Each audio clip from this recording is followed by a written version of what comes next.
जय जिजाऊ जय शिवराय.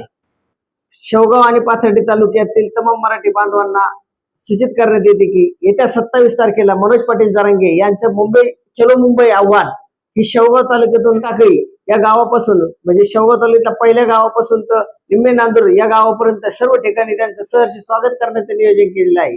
तसेच शेवगाव येथील क्रांती चौक येथे भव्य नागरिक सत्कार सोहळा हा करण्यात येणार आहे. तरी मराठा सेवा संघाचे अध्यक्ष आणि इतर मराठा समाजाचे सर्व मराठा बांधव यांनी हे 15 दिवसापासून परिश्रम घेऊन उत्स्फूर्त असं नियोजन या शेवगाव शहरात केलेलं आहे. शेवगाव तालुक्यातील सर्वच ओबीसी आणि मुस्लिम बांधवांनी सुद्धा या जरांगे पाटलांच्या आंदोलनाला सपोर्ट करत आम्हालाही साथ या ठिकाणी दिलेली आहे.